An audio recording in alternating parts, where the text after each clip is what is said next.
এই সরেন।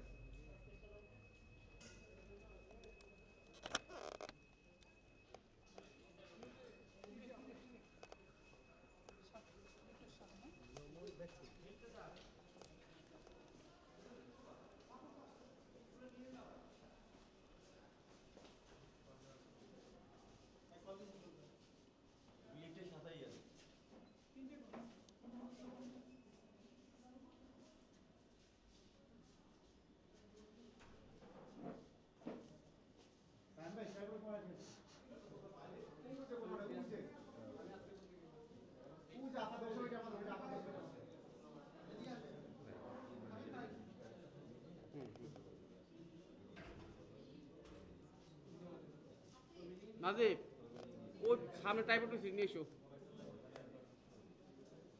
আর সব সামনে টাইপ একটু নিয়ে এসো।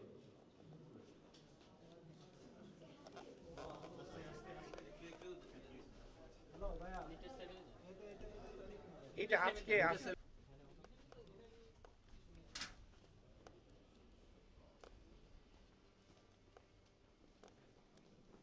ভাই ভাই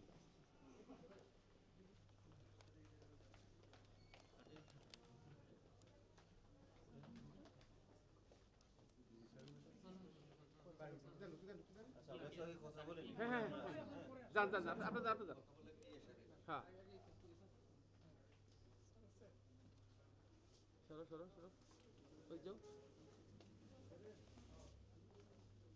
নিচেই তাহলে ওয়েট করি ভাই।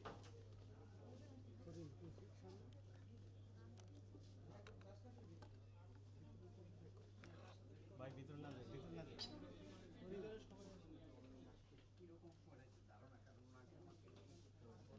আপনি ওই নিচে গাড়ি ওখানে যে দুইজন আছে দালাল ওদেরকে আচ্ছা ঠিক আছে ওদেরকে লাগবে হবে একটু তথ্য নেই তারপরে আপনি যাবেন। ঠিক আপনার চারজন আছেন এই তো আস্তে আস্তে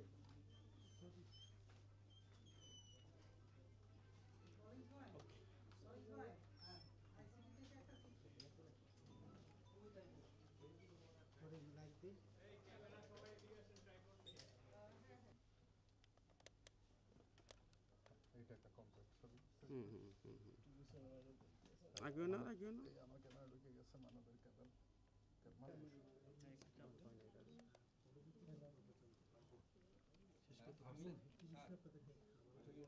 ঘুষ লেনদেনের বিশাল নেটওয়ার্ক ইসিতে এরকম একটা অভিযোগের প্রেক্ষিতে কমিশনের অনুমোদনের প্রেক্ষিতে আমাদের 4 সদস্যের একটি টিম আমরা আজকে নির্বাচন কমিশন সচিবালয়ে অভিযান করছি।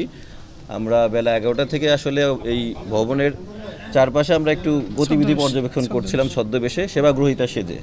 তো আমাদের দুজন সেবা প্রার্থী হিসেবে এই পাশের যে কম্পিউটার দোকানগুলো আছে এখানে তার সমস্যার কথা বলে যে আমার এনআইডি কারেকশন করতে হবে এরকম অভিযোগের তাদের সেবা নেওয়ার জন্য তাদের কাছে বলে এবং তারা তাদের কাছে একটা অ্যামাউন্ট দাবি করে, যেটা আমাদের অভিযোগের যে অভিযোগ আছে অভিযোগের সাথে দেখা যায় সত্যতা পাওয়া যায় আর কি এই বিষয়ে আর কি। আর পরবর্তীতে আমাদের একটা অভিযোগের কিছু লেনদেনের অভিযোগ আছে সেগুলো আমরা এখন যাচাই বাছাই করব।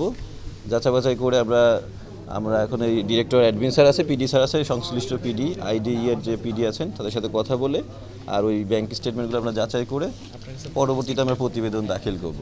তখন আপনারা ডিজি মহোদয় বলেছেন যে আপনারা একটা সুনির্দিষ্ট অভিযোগ নিয়ে যেগুলো দেখে ডিজি মহোদয় আসলে অভিযোগটাকে যদি একটু বলেন না মানে আমি অভিযোগ একটু আগে যেটা বললাম আর কি যে এই এনআইডি কারেকশনের বিষয়ে ঘুষ লেনদেনের একটা নেটওয়ার্ক তৈরি হয়েছে। তো নেটওয়ার্কটা আসলে ওই যে বাইরে দোকানে আপনার যারা দোকানদার আছে বাইরে কম্পিউটার দোকান থেকে শুরু করে মাঝখানে দালাল এখানে আনসার পুলিশ সদস্য থেকে ওই কমিশনের মধ্যে কর্মকর্তারা জড়িত আছে। তো আমরা ইনিশিয়ালি যারা প্রাইমারি হ্যান্ডে যারা কাজ করে তাদেরকে আমরা আইডেন্টিফাই করছি। এখন তাদের নাম্বার থেকে তারা কার সাথে যোগাযোগ করছে তাদের সাথে যোগাযোগ করেছে এভাবে চ্যানেল ওয়াইজ যা হচ্ছে আর কি। ওনারাও আমাদের যারা পুলিশ সদস্য আছেন উনি বললেন যে আর্মির একটা টিম আছে তারা এই বিষয়টা যাচাই করে দেখবেন যে ব্যাক এন্ডে কারা কাজ করছে এই বিষয়টা তারা চেক করবেন। আর আমাদের আর একটা স্পেসিফিক অভিযোগ আছে, কিছু এমপ্লয়ির নামও আছে, সেই বিষয়গুলো আমরা অ্যাকাউন্টের তথ্যগুলো যাচাই বাছাই করব। ওটা করে আমরা ফাইনালি প্রতিবেদন দাখিল করব।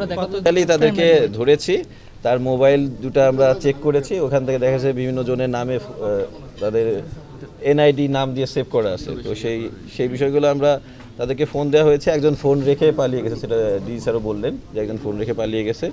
তো সেগুলো এখন ব্যাক এন্ডে বললাম যেটা কাজ করছে যে কিভাবে তাদেরকে আইডেন্টিফাই করা যায়। আপনারা দেখলাম তো পরিচালকের সাথে মহাপরিচালক অনেকক্ষণ ধরে আপনার কথা জি, জি, কি জি। কথা হয়েছে বা তারা কি মহাপরিচালক যিনি বললেন যে আমরা যে অবজারভেশনগুলো দিয়েছি, উনি তো নতুন জয়েন করেছেন, তো এই বিষয়গুলো ওনার তখনও জানা ছিল না, তো এই বিষয়ে ওনারা দ্রুত ব্যবস্থা নেবেন। ওনাদের স্যার বললেন যে একটা ক্রাশ প্রোগ্রাম করে, এবং ওনার হাতে অনেক পেন্ডিং যে এনআইডি কারেকশন প্রায় 3 লাখের উপরে আছে, এগুলো কিভাবে দ্রুত করা যায় এবং ইমিডিয়েট ব্যবস্থা নেওয়া যায় সে ব্যবস্থা তিনি নেবেন, আশ্বস্ত করেছেন আমাদের।